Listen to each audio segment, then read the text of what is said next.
Happening now, the latest on the call to change Jamestown High School's mascot and name.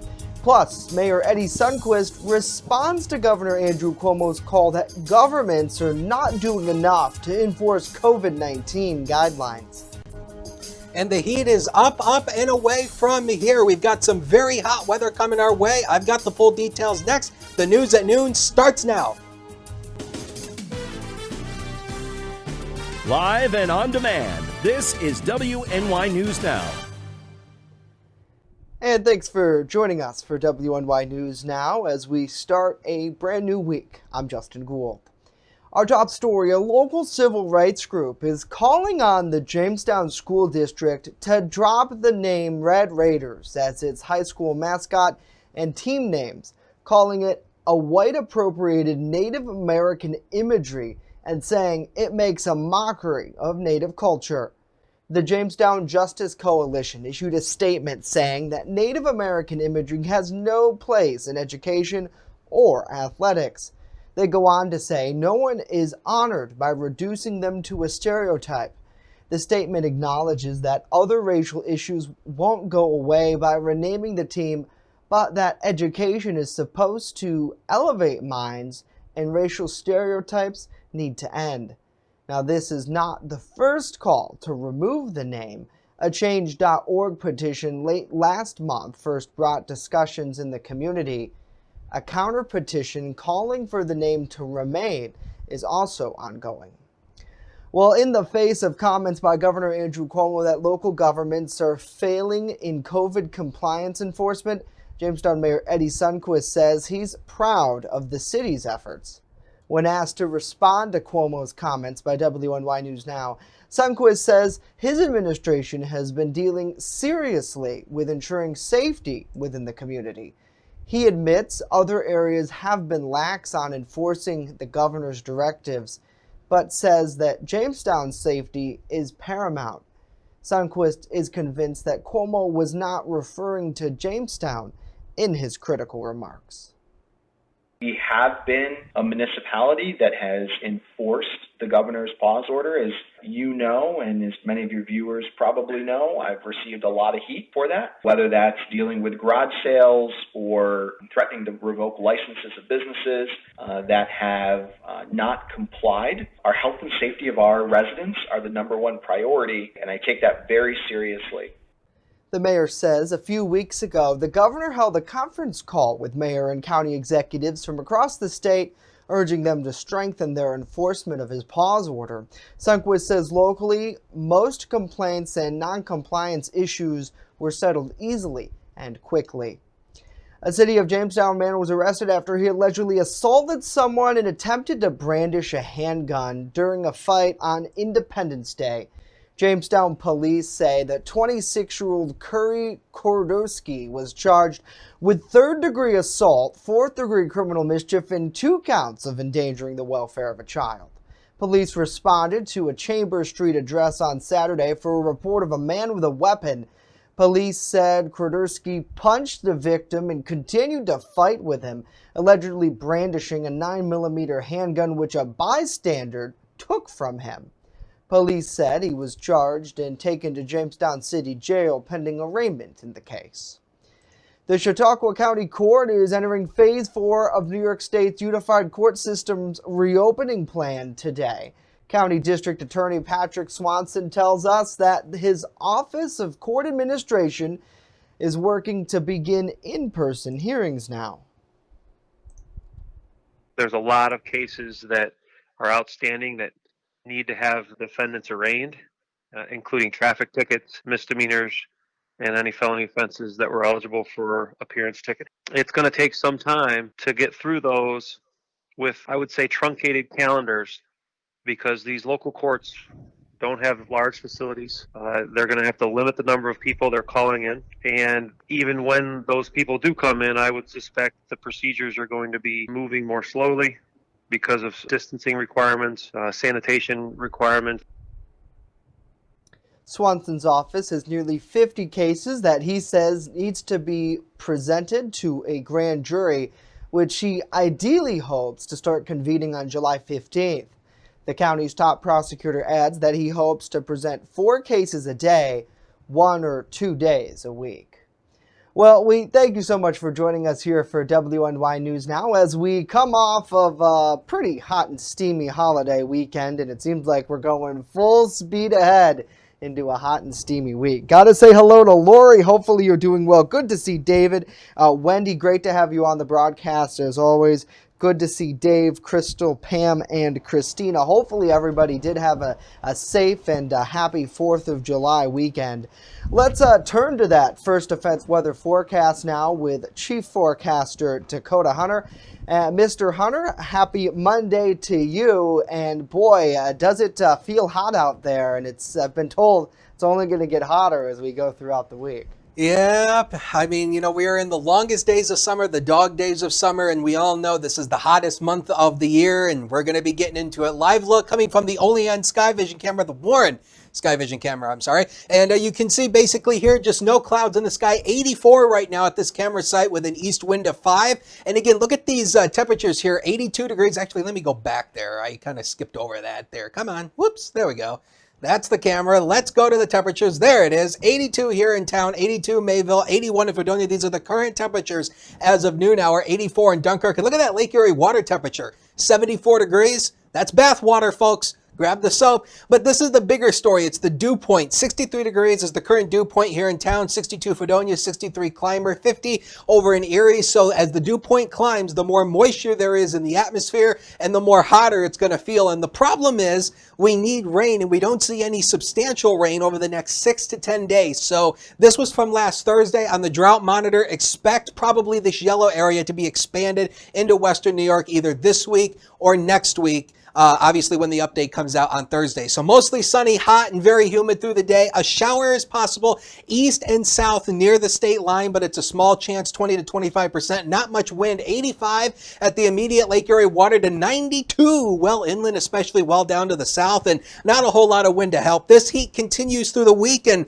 we'll talk about where it's headed in a few minutes. Justin? All right, Dakota, thank you very much.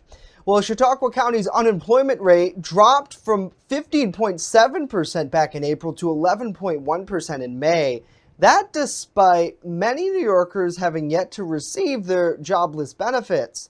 Although the state reports paying more than $25 billion to 2.9 million New Yorkers since the COVID-19 pandemic began. A Department of Labor spokesperson says some claims have yet to even be processed. The spokesperson said many claims are lagging because they are fairly complex. More information is needed, or people are not making their weekly call in for those benefits. The unemployment rates also dropped in Cattaraugus County and across New York State in the latest figures available. Well, the NFL plans to play the Black national anthem before every game in week 1 of the football season. That's according to a source familiar with the league's discussions. Now, if you're unfamiliar, take a listen.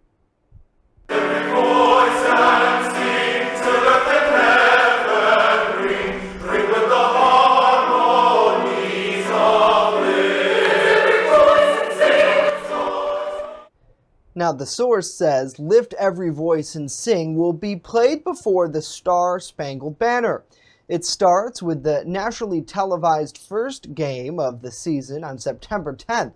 It will also be played during the full slate of those week's 1 games on Sunday afternoon.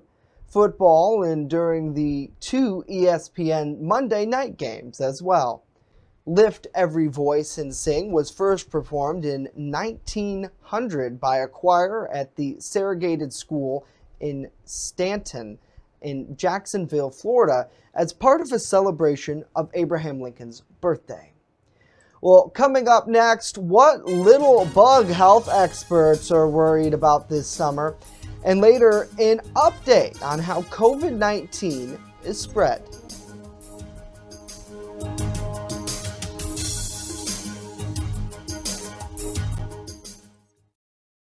With coverage that matters. This is WNY News Now. EagleZip.com is your local one-stop shop for all of your home and business computer needs. Located on Fluvan Avenue Extension, just outside of Jamestown, EagleZip.com sells and services all brands of desktops and laptops, as well as servers and network equipment for your business. All new computer sales include transferring your data from your old computer plus a 2-year warranty. Call EagleZip.com today. Stop by EagleZip.com today and let us make computers easy for you. When you're on the go, stay in the know by downloading the WNY News Now mobile app. Stay up to date on local news, weather, and sports that matter to you. Plus, subscribe to breaking news and weather alerts from the team that puts coverage first. In addition, watch news as it happens with the Southern Tier's only 24/7 streaming network. Download the WNY News Now app right now. It's free on the Apple App Store and Google Play Store. You're watching WNY News Now, where coverage comes first. And welcome back. We are learning more about how coronavirus is spread and the dangers of doing something as simple as talking or sneezing. A group of health experts warn that even tiny droplets from our mouth or nose can linger in the air and penetrate more deeply into our lungs. 239 scientists from around the world are planning to publish an open letter today to the World Health Organization and other health agencies, asking them to be more forthright in explaining how the virus can transmit in the air.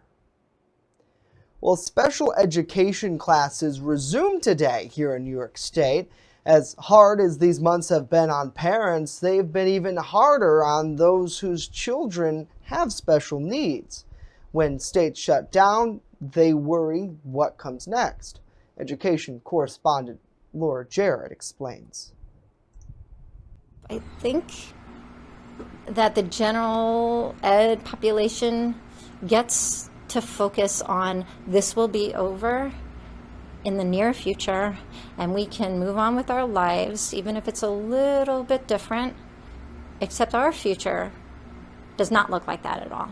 As a mom of 2 kids with special needs, Joanne DeSimone is no stranger to the challenges of parenting. But with schools closed, she and her husband John are now on duty around the clock. Oh, good job! Their son Ben has lissencephaly, a brain disorder that puts him at an increased risk for complications if he gets COVID-19. Until things dramatically change or there's a vaccine, he can't go anywhere. Ben's familiar way of life now completely upended. He used to get over 9 hours of school, programs, and therapy every day. With online learning, though, it's 8 hours per week. We're struggling to try to keep him engaged. I don't have physical therapist hands. I don't know what they're feeling. At 21, Ben's now aging out of the educational system with no safety net, falling off the so-called cliff. It's what everyone says, like, oh, they're falling off this cliff, right?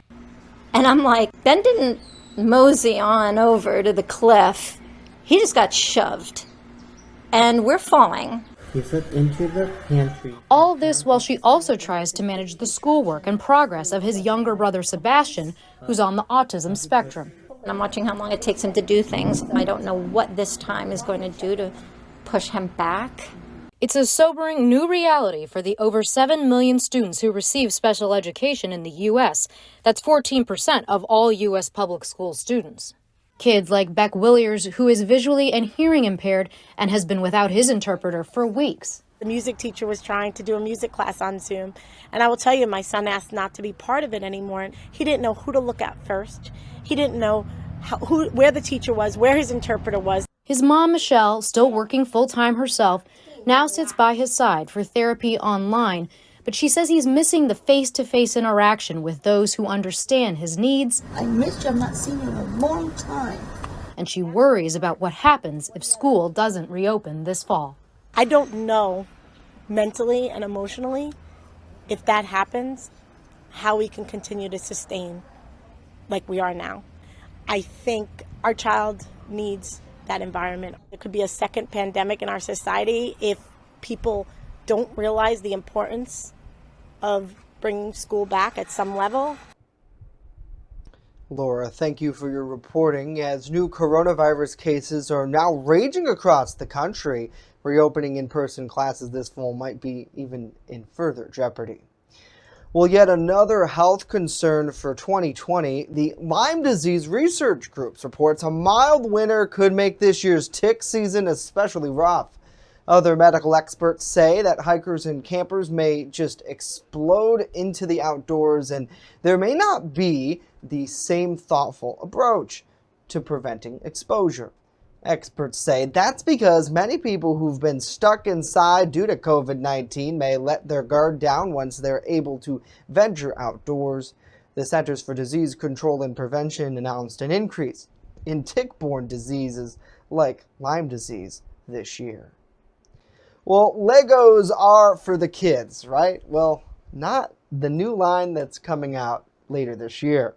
Forget the moment that many of us played with Legos as kids, are still fond of them and maybe even want to play with them as an adult. Well, there's also the fact that the new Lego art building sets are specifically geared towards adult fans. The higher end sets feature Marvel and Star Wars characters, as well as some iconic celebrities.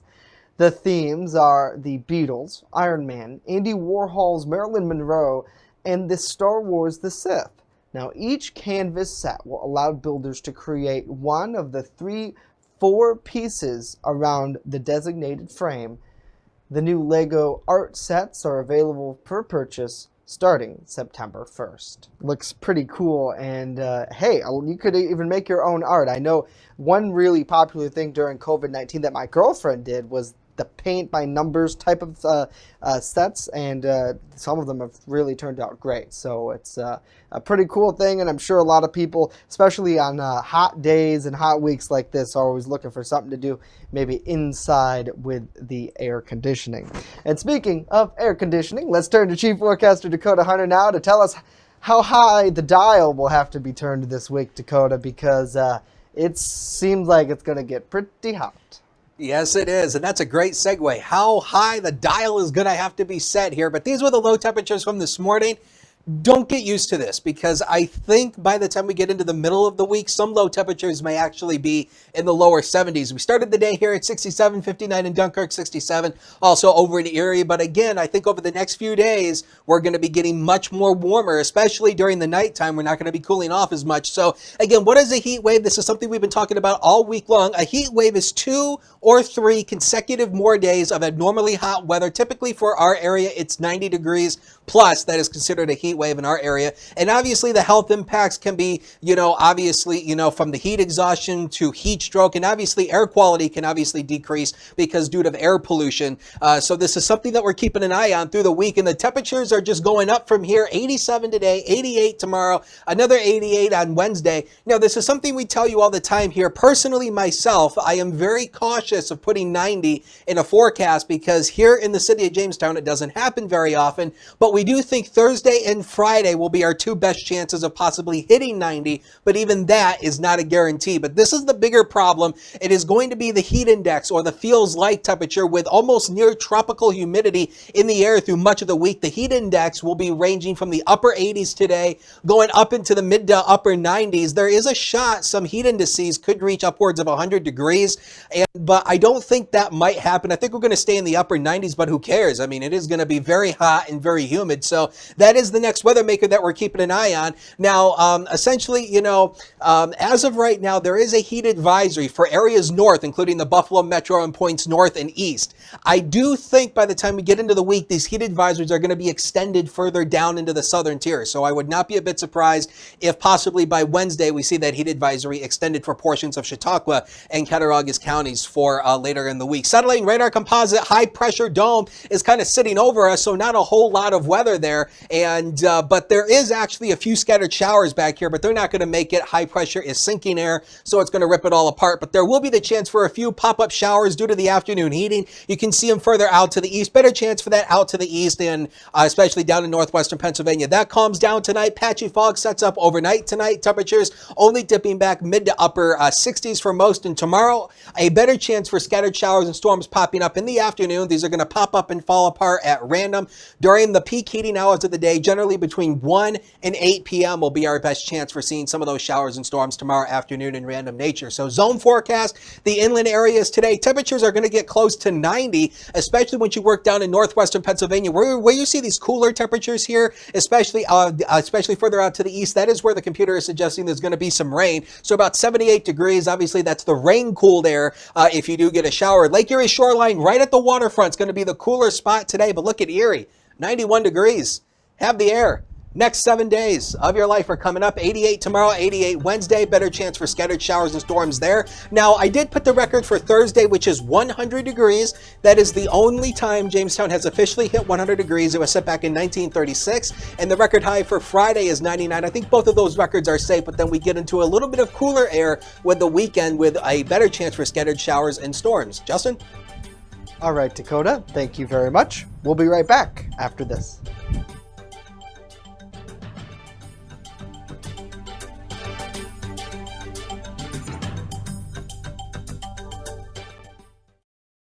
You're watching WNY News Now, your source for breaking news. Want weather now? Download the WNY News Now mobile app and stay up to date on severe weather alerts. Plus, anytime hazardous weather strikes, stick with the Southern Tier's only 24/7 streaming network that keeps you safe. You're all in a tornado warning, so now is the time to go to a safe place, small room, lowest floor, near the center, away from windows. What are you waiting for? Download the WNY News Now mobile app today. It's free in the Apple App Store and Google Play Store. There's an old saying, there's no news in the newsroom.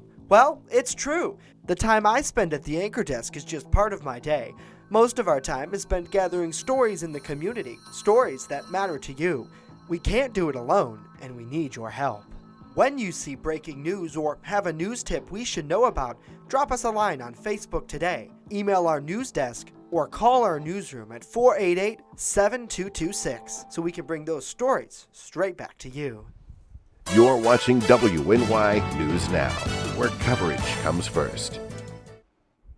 We leave you with this, another iconic 4th of July contest now in the history books. 36-year-old Joey Chestnut successfully defended his crown in the Nathan's Hot Dog Eating Contest over the weekend.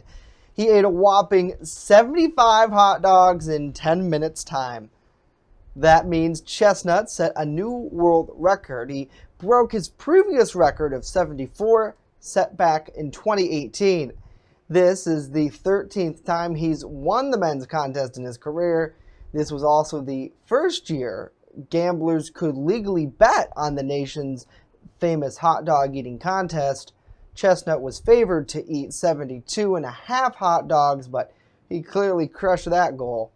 On the women's side, Mickey Sudo set the women's record in her victory, eating a total of 48.5 hot dogs in 10 minutes time to win the contest for the 7th time. Pretty amazing, and I don't know if I could eat that much hot dogs. I don't know about you guys. Dakota, it just seems like there's so much, and the one thing that I always thought was kind of gross about the hot dog contests are sometimes they dip them in water to try to make it go down easier, and it's like, what's the fun in that? I guess the fun is winning. Well, I don't get the whole, food eating competitions, whether they'd be hot dog or pie competitions. It's just people making pigs of themselves on national television. That's all it is. I mean, I don't want to watch some guy scarf hot dogs in his mouth. To me, that's not entertainment. That's disgusting. I mean, I like hot dogs too, but come on, have some dignity. Big story through this week is going to be the heat index as we go into the later part of the week. Heat indices upper 90s, so stay by the air conditioning as much as you can this week, Justin. Oh, certainly will. Dakota, thank you very much. That's going to do it for us today. Of course, when you're on the go, stay in the know by downloading the WNY News Now mobile app. It's free in the Apple App Store and Google Play Store. We're back here tomorrow live at noon. Hope to see you then.